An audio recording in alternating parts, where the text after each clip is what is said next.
Welcome, everybody, to another episode of the Thinking Project podcast, where we interview founders and creatives to help you take the next step in your business by listening to inspired stories of these wonderful founders. I hope you enjoy this podcast and make sure to share it with your friends. Thank you so much for tuning in.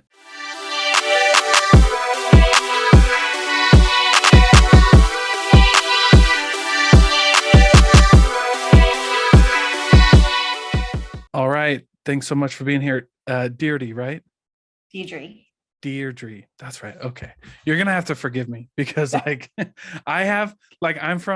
so my family's Polynesian, so I'm used to the different spelling names, but yeah, I can't pronounce them. I can't even pronounce some of the Hawaiian cousins I have still.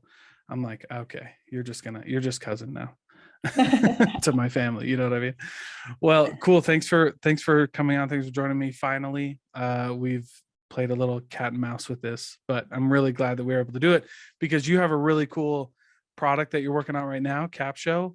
But why don't you introduce yourself? Let us know what you do and kind of how you got here. Yeah, for sure. So my name's Deidre Tshien. I am the CEO and co-founder of Capsho. So it is the world's first AI-powered podcast copywriter, which I am so excited to be launching, and we're launching that June 1st. In terms of, do you want me to start with my whole journey? Is that what you want me to get into? Yeah. Because I know that Capsho, when we talked before, isn't your first venture into entrepreneurialism, right? No, As an entrepreneur, right? So yeah, I mean, how did you get to this point? Oh my gosh, I had a very, very varied and diverse experience in entrepreneurship. So I started almost a decade ago. And the first business that I started, and it was with my then boyfriend / partner, now husband.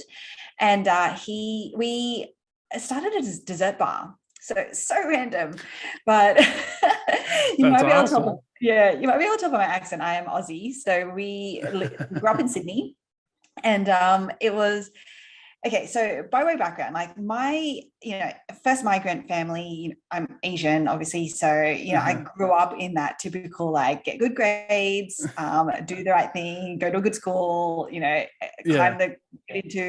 parents wanted me to become a doctor. That didn't happen, but it was at least that was the path that I was on, right? And so I was doing all those things, and I studied, instead of studying medicine, I studied a law degree, went into investment banking, and basically, the path for me and for a lot of my friends was to climb the corporate ladder. That was, the next step for us.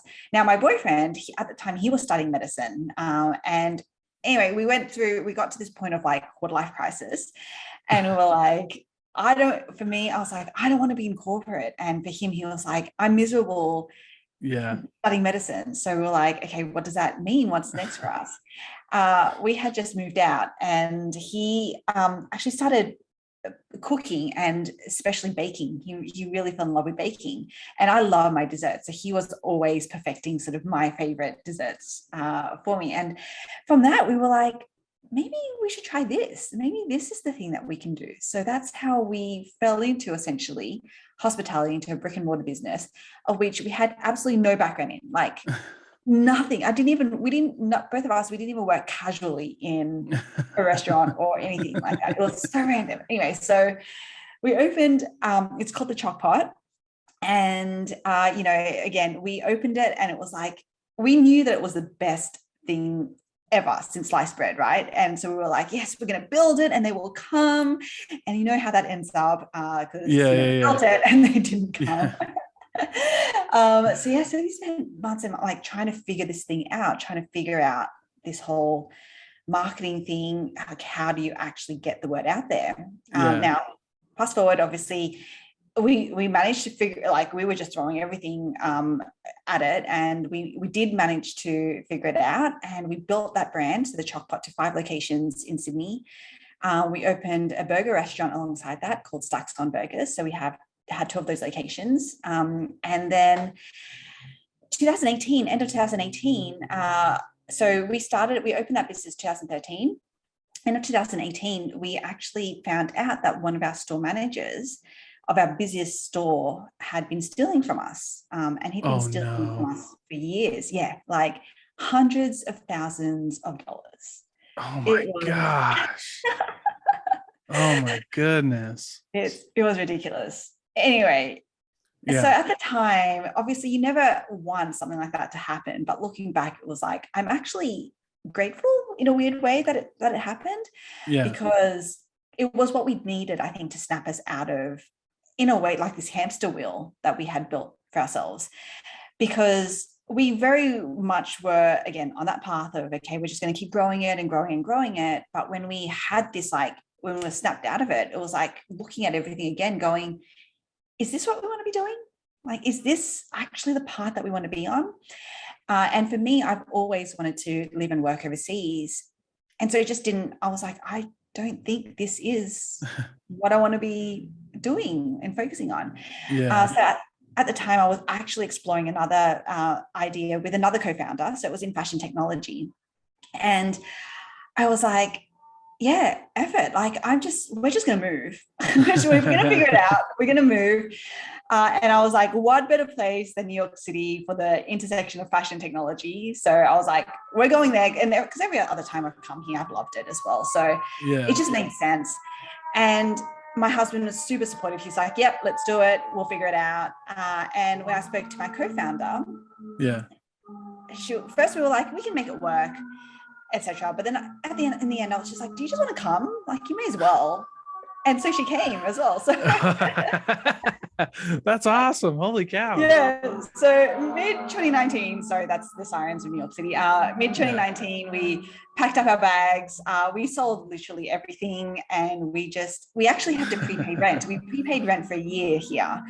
That was pretty much all of our savings. Yeah. Because we had no credit score. We had nothing. We had no history.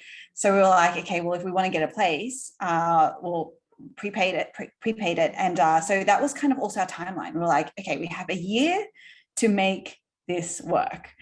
Wow, that's cool. Holy cow, that's cool though. Wow.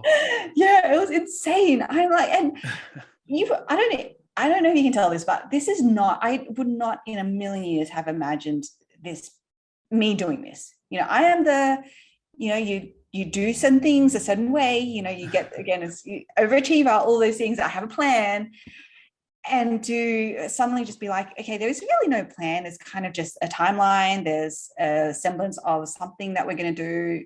It was a complete 180. So we landed in New York mid-2019, and we hit the ground running. We were speaking to, a hypothesis for the fashion technology idea was that our customers would be either college students or young professionals. So we hit Columbia Uni, NYU campuses, Wall Street. We just started speaking to women. And from that, we worked out that while there was a problem there that we were trying to solve for, the problem itself wasn't big enough for us to have. We just didn't have the runway to make it work. So we actually failed that idea. Oh man. Yeah. So you're like at this point, you're like a year in. Well, not a year in, but like you're in that process, and you're like, oh my gosh, like this isn't gonna work. Yeah, exactly. So we were probably about, at that time, maybe 4 months in, and we were just like, what do we do? I was like, right. So the reason why we came over here is not going to be the thing anymore. So what now? We really had to think about, okay, what resources do we have, essentially? So we'd been speaking, so based on the customer side of it, we were like, okay, there's probably not going to be big demand there, not enough to make this work, straight out of the gate. So instead we turned to the other side of the marketplace, which were brands and boutiques. And when we were talking to them, they were like, acquisition, that's the number one problem, the number one thing that we need help with. So we're like, okay, why don't we just, maybe we go down more of a traditional like agency path to help them with that. And so that's what we ended up doing, because we just needed to do something. We'll just cobble this thing together. And so we actually started an agency, which was, again, insane. And from there, we actually transitioned into coaching, because we didn't want to scale an agency business. We wanted to, we just, with overheads and things like that, that was just not what we wanted to do personally. So we transitioned it into coaching instead. We built that into a multiple six-figure business. And then I pretty much decided that I wanted to burn that to the ground because that's just. No.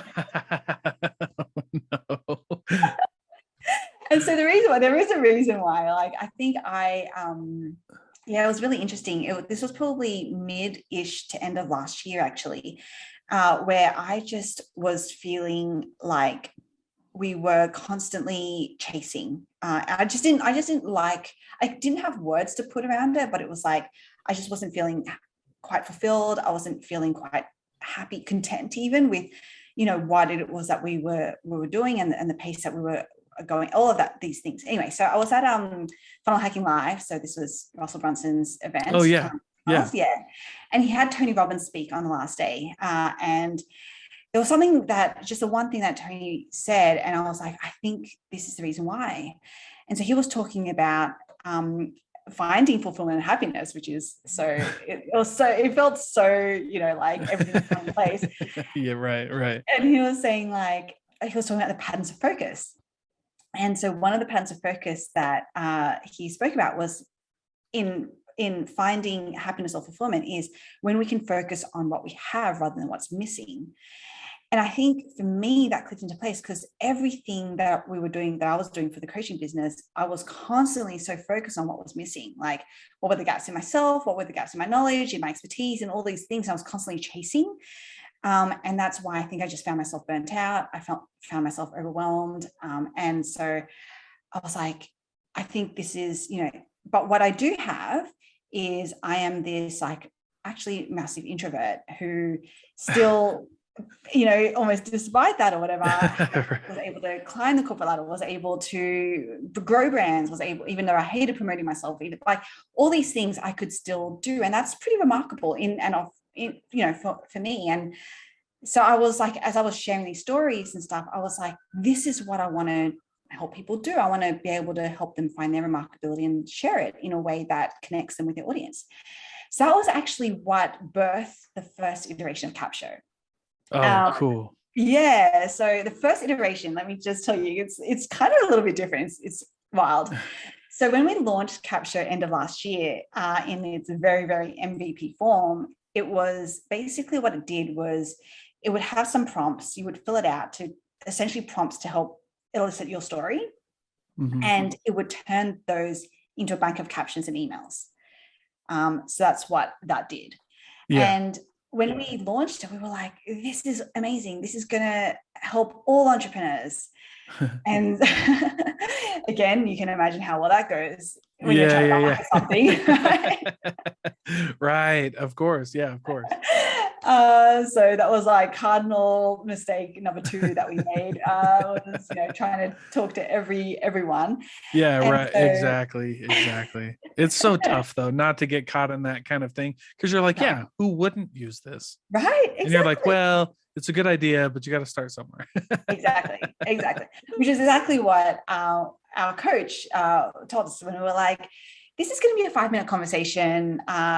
We just need to, it's just in our messaging. We just need to, it's our title. There's something off about it. And so that 5-minute conversation ended up being like an hour of him basically just being like, you've got to niche down. That's what it comes down to. Yeah. And we emotionally resisted that because we were like, but this thing can help so many people, so many entrepreneurs. But in the end, because we're very coachable, it was like, okay, fine, we'll niche down. And so through a process, it just came back to, and isn't this funny, right? Like we always are like, I don't know what my niche is, but it always ends up coming back to who we are and what it is that we do. And so for me, I am an expert who podcasts. And so it made total sense to target that niche, to start speaking to experts who podcast. Yeah. Right. Right. So and the implication of the back of that was that, everything had to change, not only our messaging, but actually even our product, our software now. So that's why I'm so excited about this new iteration of Capsho, because it essentially does what we wanted to set out to do, which is, to help entrepreneurs, now a smaller subset of entrepreneurs, experts who podcast, to tell their stories in a really efficient, quick, but super high quality way. And so that's what we're doing. No, I like that because, well, and first of all, amazing story. Like that's what I love about it, is because so many people listen to this and they just think, they listen to a big podcast and they're like, oh yeah, but like Russell Brunson, he's where he's at now and stuff like that. But it's cool to like get everyday entrepreneurs, because you get to hear those stories and those are like real and they're fresh and like, look, this is it, right? This is actually how it goes. And not to say like any of those entrepreneurs didn't go through that, but now you see him and it's like, well, yeah, but he's where he's at. You know what I mean? It's just, Yeah, they totally. they're kind of like not real in a sense. You know what I mean? Yeah. You're like, oh, that's a fun idea. Russell Brunson's a fun idea, you know? Yeah. Yeah. So I love hearing that story. And as a podcaster, I mean, I can definitely attest to the fact that like show notes are a pain, like transcriptions are a pain. And like, especially because I do like long form interviews. And so everybody's like, you should do transcriptions. And I'm like, man, that would be really long. Like, Yes. how about just like a quick, like 500-word. What's up, everybody? I want to introduce you to a new piece of software that is launching soon. This episode of the podcast is brought to you by Capsho. Capsho is the first AI-powered podcast copywriter for expert podcasters. This software turns your audio file into a headline, into show notes, into captions, social media captions, promotional email. It even provides you a transcript to put in the show notes or your website for more SEO. Their beta is launching on June 1st, and I want you to join me for the beta version. The link to join, if you're an expert podcaster, is in the description below, so make sure that you go check that out. This will be the best decision you've ever made if you're an expert podcaster. Thank you so much for listening, and I hope you enjoy it. This episode of the podcast is brought to you by none other than empatheticselling.com. Empatheticselling.com is for founders and salespeople and business owners who want to generate more leads, win more customers, and go further in their business. Empathetic Selling gives you access to all of my videos and training courses on selling and lead generation. It gives you special access to our Discord community and weekly live events held by me with our community so that we can answer your questions in real time and get you rolling in the right direction with your business. So for only $47 a month, you can start leveling up. Go to empatheticselling.com, links in the description below and in the show notes. If you're watching on YouTube, please join. It'll be the best decision you ever made. Thank you so much. Or something like that, description of the podcast. But then I couldn't even do that because I just don't have time. Right. Yes. But that's cool though. Because that would help. I mean, that helps a lot of places, right? Like podcast SEO. A lot of the bigger guests I've had like require that you put it on your website and stuff like that. So I mean, there's a lot of like usability there. Yeah. So that's really cool. But your first idea was to help all entrepreneurs, and I don't know if I missed this or what, but your first idea was to help all entrepreneurs just get that out there. Like, what was the original like the original Capsho iteration? Yeah, so it was basically we would elicit their story. Again, it was more written, so it was kind of like we had a user describe it as a merging of like Mad Libs and journaling kind of thing. So we would cool. Okay, yeah. Prompt, yeah, and then they would fill out. It was like super MVP because it was super painful. I'm going to be honest, because even when I was trying to I built it for me, as a lot of us do. We build the things that we wanted to use ourselves. Right. And even though I knew that the output was really good, it was still a painful process to go through because it was like, oh, and then what did you do? And then what did you do? And then what, it's a painful process, but it was necessary because we needed to somehow elicit, because we can't read your mind. So it was like, we had to, this was a way to get the information. And then we would get that information and it was very rudimentary, so it was more rules-based. It would actually kind of muddle it up and spit out a whole bunch of captions, so social media captions and emails. That was the first go at Capsho. Wow, that's crazy. And I mean, like I said, I think that for podcasters in general, and especially experts who podcast, because there's a lot of them, right? But podcasting is such a great medium. Now you can a lot of audio. I think podcasting is kind of trending more towards video now, but it's still great. Like having that ability to like see and still read, because people still read. Like that's why we have direct market copywriting. Like, Yes, exactly. because people skim, and so you still need that kind of skimmability with a podcast. Because the other thing is like with videos, like that I've learned with like social media, is you still need, and this is just kind of going to the point of like writing and people still reading, because videos with captions still do better than ones without captions. Yeah. Right. Yeah. Totally. And that's just, to me, I was like, okay, we've kind of come full circle, right? I don't want to read anything. I want to watch something, but I don't want to watch it with sound. So I want to read it. Yeah, exactly. So I still need to read the thing. It's so crazy. Yeah. But you know what? I'm curious to hear your thoughts on this, as like a little side note. But Facebook just released that they got rid of their podcasting. Yeah. Thing. Interesting. What do you make of that? Like, what is your thought? What are your thoughts? Yeah, I mean, I'm assuming, because obviously Facebook will always test things because they want to be able to earn as much as possible. But I think that what they're also good at is probably realizing what people actually use their platform for. Yeah. And I don't think, because even when they did release it to be like, yeah, we're gonna put your podcast, and I was like, oh, this is interesting, okay, well, let me try it, because you never know. But it just kind of didn't really make sense. Like, I think that the reason why they got into it was because they could see how much podcasting was growing. And they wanted to see if they could get a slice of that pie, as they always do. But I think very quickly it was like, they are probably not the platform that people go to. There is now, Spotify is just blowing up in terms of becoming, the go-to destination. So you can't, and no one's going on Facebook searching for podcasts. Like, that's just not. No, you don't find. Well, and I did some market research once. I was like, all right, if you were going to listen to a brand new podcast, how would you find that new podcast? Like, what would make you listen to a new podcast? And almost everybody was like a referral. Like, it's mainly just like referral based, like, I heard about this from a friend, so I'll listen to it. Yes. And I was like, well, there you go. Yeah. Because I don't know. I've never typed into Google like fun podcasts to listen to. I've always just been like, oh, somebody's like, you got to listen to this. You got to check this out. I'm like, all right, cool. I will. Yes, exactly. And so the trends with podcasting are interesting. You brought up Spotify. That's a behemoth right now with everything. They're buying up podcasts. They're renewing special podcasts. Although the Barack Obama, Michelle Obama podcast didn't get renewed with them. Yeah. They whatever happened there, they didn't come to an agreement there.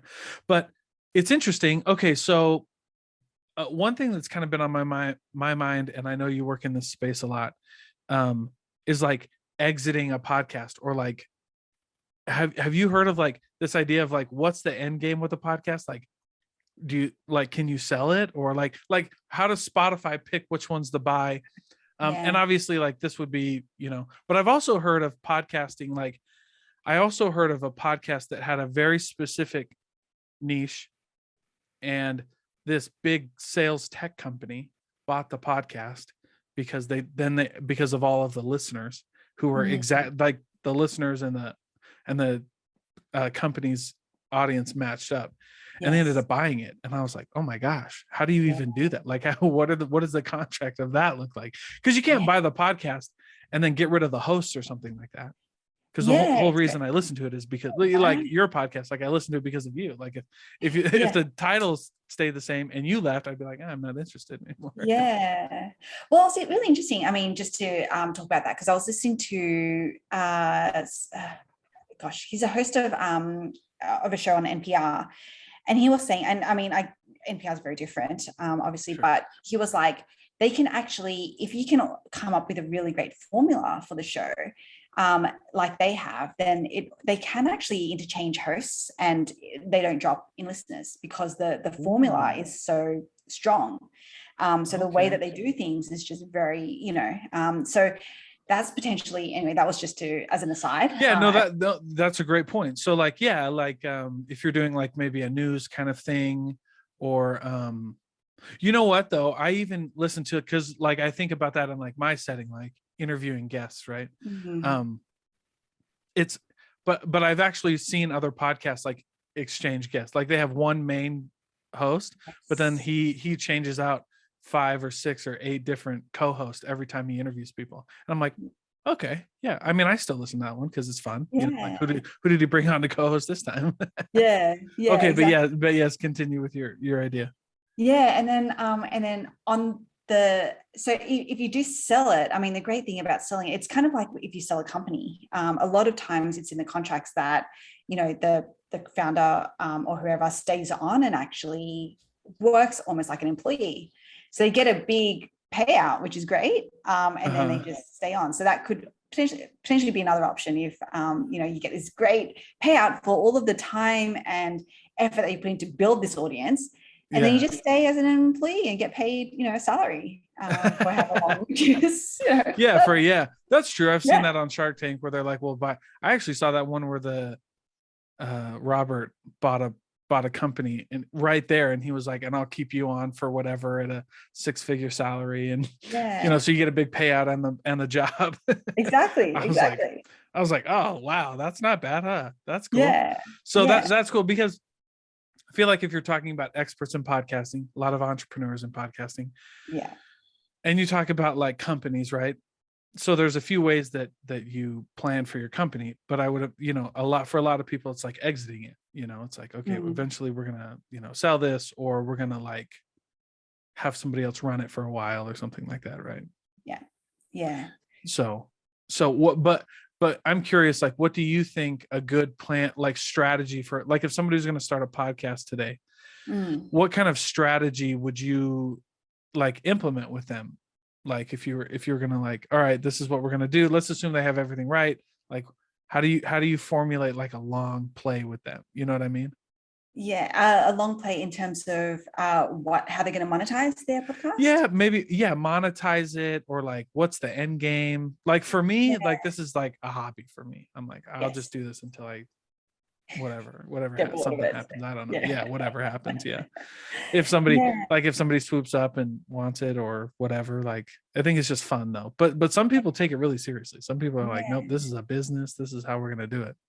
Yeah, it's so super interesting because I think like definitely even the journey that I've been on has been a very step change journey. So when I started my first podcast, it was just basically for a few reasons, being more find my voice, build credibility, create networks, right? And I would say that whenever I speak to any experts who podcast, like those are pretty much the main reasons why a lot of them start a podcast.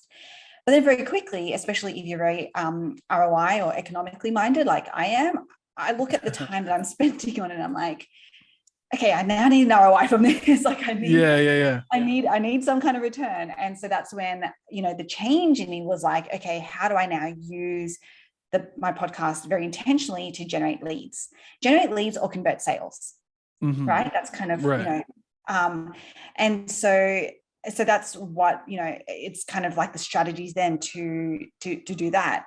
And then it was like, okay, now I've like generating leads and you know, using it to convert sales. If I want to use this as a lead gen machine, I need to actually send traffic to it. And so then it becomes about how do we actually grow that podcast in a meaningful way. Good point. Yeah. Yeah. So that was kind of like almost my journey through, you know, through through podcasting. And so that's kind of and it's starting a podcast for any reason is fine. Like, you know, but I think it definitely does become like, once you have done it for a while, I think to your point, to your question then is like, okay, then what's the end game? I think it's very hard to start a podcast unless you are doing it for the podcast, because a lot of us don't have that time, right? A lot of us, because we are experts with podcasts, we have another business. Like there's a whole other business that we're trying to grow. Yeah, that's true. Yeah, that's accurate. Yes. Yeah. So we don't actually have the time to also be putting that much, like thinking of our podcast as a business, unless we go into it with that in mind the first go. Yeah, because I get that too, because like this is just like a hobby for me, but I interview a lot of like entrepreneurs like yourself, and yeah, everybody just kind of assumes, which is fine with me. They're like, oh, you must be like, you know, full-time, whatever. Like No, like I do have a 9 to 5. And so it's like, oh man, nope, this is my entrepreneurial journey, but it's cool. Like I get to apply all of the things that, because I work with business, like in my 9 to 5, I work with businesses, and I see all of the strategies and things like that, how they grow their business. And it's like almost directly applicable to like a podcast. Yes. Like as far as like growing your audience, because like growing your audience, and then how do you monetize? And then, is it sustainable? Do we need to switch and things like that? And it's just really cool. So what got you into podcasting? What made you, I mean, like you mentioned a few things earlier, but there's a lot of ways to like find your voice and meet cool people, you know what I mean? But podcasting is a little unique. Yeah. So I think generally, if we think about like finding your voice, it's going to come down to some form of long form content. I am not a writer. You can probably tell, which is why I need to build something that actually writes for me. Sure. So I was like, okay, blogging is not the thing. I'm okay with video, but it's not my go-to medium. And honestly, like I actually don't spend that much time on the likes of YouTube, but I am I do listen to podcasts. Like I'm a consumer podcast. So I was like, hey, well, that makes the most sense for me. And I think that's where a lot of us start, right? Like, what is it that we naturally gravitate towards and consume? Yeah. So for me, it was like when I was like, okay, it could either be blog, YouTube, podcasting. Other 3 main things. I was like, okay, well, I'm going to podcast. Right. Give that a go. Yeah. And when I say give it a go, I literally mean give it a go in terms of like, I had no idea what to do really. Like I just bought this like $53 microphone off Amazon. I was like, I don't know, I think I need something. And when I look back at my old like titles and descriptions and stuff, I just laugh about them because it was so bad. Same here, by the way. Absolutely. All my guests were great, but I was like, oh, it was tough. Yeah. Like, cause I hopped into like just a interviewing thing, but yeah, keep going. Like, so you just got into that. Yeah. So I got into it and it was just literally like, okay, well, so at the time it was coaching e-commerce businesses. So I just started talking about different, I guess, strategies and a lot of it was growth and marketing. So it was like different strategies and things that we were going through as a business as well. That was a lot of the content. So it was much more solo cast. Well, I had a co-host, so it was just pretty much a conversation between the two of us. And then it got to the point where I was like, oh, okay, this is great. It was really effective to find my voice, like to find the things I wanted to talk about and almost create the framework for how I was helping clients. It really sort of helped clarify that. And it was really great because then when we started signing clients up, they would be like, oh yeah, I listened to your podcast. So it's such a powerful tool to actually convert sales. So for anyone who's not convinced as such, send them to a podcast, because once they consume and they can see the value that you bring and your thought process and all of that, like it becomes almost a no-brainer for them. And I actually learned this, or I should say it was further clarified when I read Daniel Priestley's book called Oversubscribed, and he talks about the 7-hour rule. And it was all about like, he even talks about like how Japanese do business and stuff. And it's like, they don't even bring up business until they've spent a good amount of time together, whether that's dinners or golfing or whatever it is, because that bond, that connection, that trust that you build in that time, when you then make a pitch or then when you then bring up business, it's like a no-brainer, because it's like, yeah, I'm just going to do business with a friend. Like we're so happy to do business with friends, right? Like Sure. Yeah. Generally, I get you. Yeah. Well, go ahead, keep going, because this is an interesting topic. Actually, I love where this is going. So I'm really interested. Yeah. And so it kind of like, it made sense then when we were signing up clients and they were like, yeah, I listened to your podcast, and that was kind of almost the thing that pushed them over the edge, because they were banking up those 7 hours with me. And even when you think about, a lot of, I guess, experts, coaches, consultants, things like that, one of the vehicles that they get taught is what we call challenges. So like 5-day challenge or whatever. And it's such an effective way of actually converting someone from completely cold, so they've just signed up through a Facebook ad, for example, to actually closing them, it's so effective because they have actually spent 7 hours with you by the time that challenge is done. And it might have just been in the space of a week, but it's like a condensed amount of time. And so when I was thinking about things like that, I was like, yes, this is so true. So then my mind started thinking about, okay, how do I now so I've got this podcast, I'm creating this long form content. And at the time, it didn't really matter to me whether it was growing or not, because it was just, again, a way for me to like just talk out my thoughts. Just kind of figure it out. But then it started being like, okay, people are actually converting off the back of this. How do I now actually send more? Like, how do I actually grow it meaningfully? And then through growing it, how do I actually be more intentional about having people listen to my episode, getting them to my show notes, getting them onto my email list, nurturing them from there, like getting them to my conversion event. That's then what I started becoming really, really interested in solving for. And that's essentially, in my first year of podcasting, as I said, we did we built a multi-six-figure business. And that's a lot of that was off the back of the podcast. Oh, that's cool. So, and your business was at that time, was that coaching. The agency coaching? Yeah, it was a coaching business. Yeah. Oh, that's cool. Yeah. Oh, that's cool. Oh, so e-commerce coaching. So like DTC kind of stuff. Yeah. That's cool. Yeah. I work for an SMS marketing company right now that just targets Shopify DTC brands. So that's a big one. Like, that's where I got my idea. Like we should because that's where a lot of those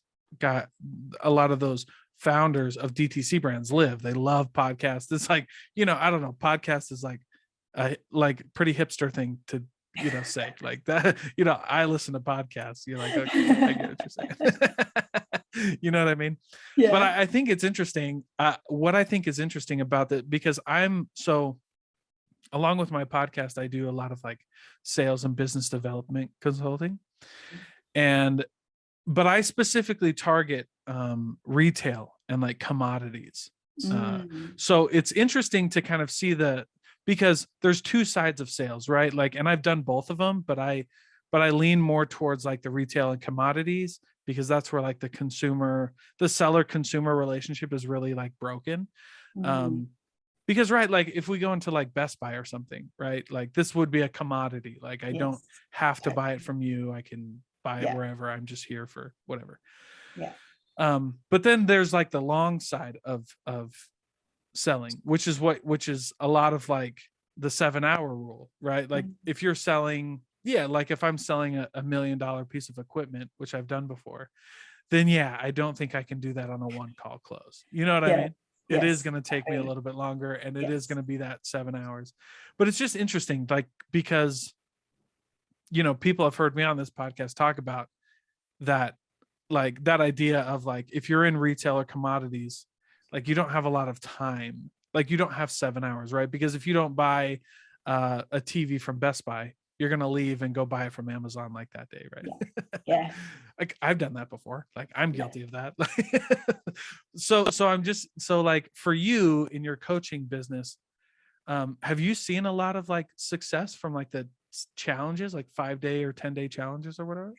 Yeah, for sure. So how do you run one of those? Like I do have a lot of like consultants and coaches listen to this podcast. Yeah. So I don't. Just curious if you're comfortable. Like, because there's so much that goes into a challenge strategy. So I don't know if I'll just be scratching the surface, but sure. It really comes down to, okay, so there's a couple of, it always starts with, okay, what do you actually want to talk about, or what do you want to teach in the let's call it 5 days. It could be anything from like 3 days to 30 days really, but 5 days is kind of the average.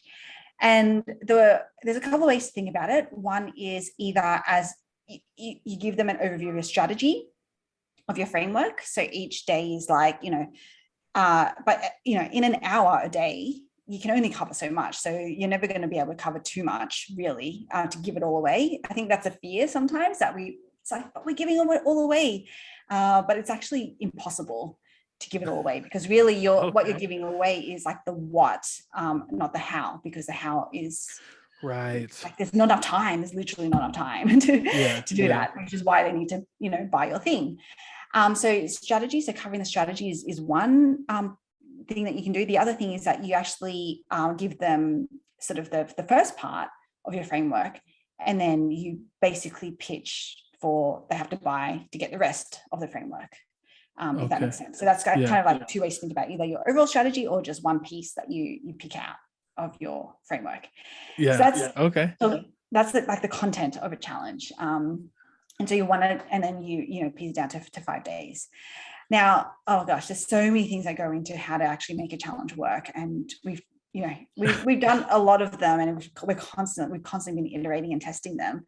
But essentially, you have to make a pitch. I mean, that's a no-brainer. So generally, in a 5-day challenge, we would make a pitch on like a day 4.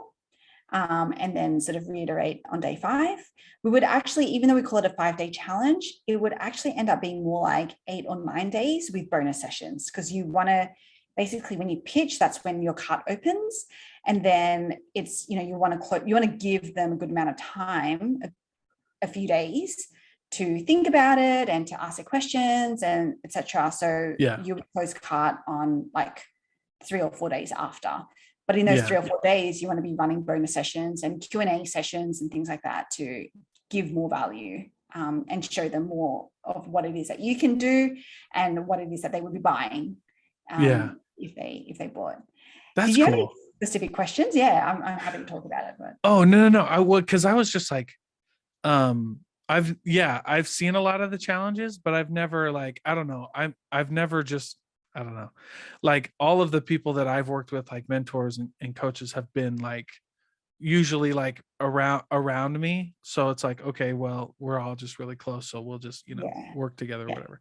But I just think it's interesting because I see them all the time and I'm like, oh, that'd be really cool, but it's also like, oh man, I don't know, I also just haven't really seen like any challenges that I'm like excited about. I did see one though. Cool.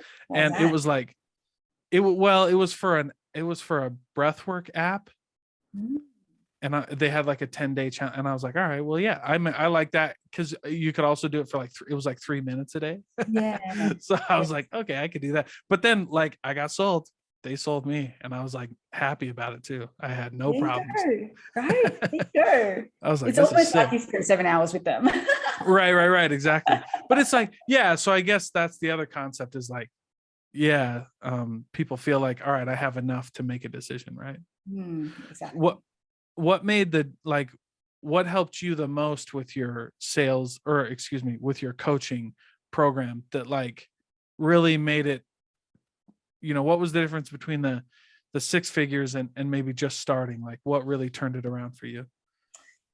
I think it was the coming together. I think this is the thing that, whenever we start a business, we get so impatient because we're like, because we know that we've been thinking about it, we've been building the things for however long, but as soon as we launch it, it's like, yes, people are going to sign up, right? Like that's I've been there. Yes, that's exactly the words that I've spoken before. Right? And so I think what we forget is that it does take a bit of time to build that momentum. And this is for all my businesses, when I was talking about even the chalk pot, and how, when we opened it and we built it and they will come, and they didn't, kind of like, and then we started like putting all the things. There was no one thing that really just like made us that immediate overnight success. Like that's just not how it works. It's always going to be a few things that just start to, in isolation, they either seem small or they could be big, but then when you bring them together with the other things, then it all takes off, and that's what builds the momentum. That's us for them. And then from there, it does literally feel like you became an overnight success, because it's like, wow, like where did all these people come from? Yeah, that's cool. Because I like that a lot. And that's what I also was hoping you would say, because it's just so many people think like it's this one thing that they're missing, like kind of like you were saying earlier, right? Like it's one thing that they're missing, or what you focus on, what you're missing. But then if you just realize like you have a lot of time on your side to just like keep going, and one day, and just that really is what makes it a successful thing. Because then like building a business is more about compounding than it is about throwing in, like that example of like investing $300 a month does better than investing $100,000 at one time. Totally. So because it compounds. Yes.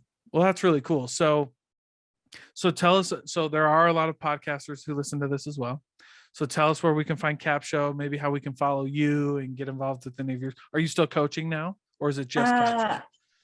We're focusing on Capsho. There is an like a what do I call it, like a tier of Capsho, of membership, where I will also be providing a bit of coaching and course material and stuff.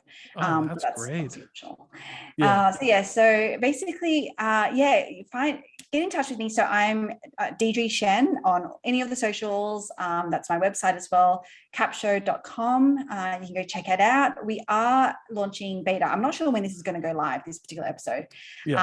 But regardless, if it's before June 1st, then you can get in on beta that starts June 1st. And that's basically free. And it's for 4 weeks free. For that, we just want like feedback. Because we're just trying to build the best thing ever.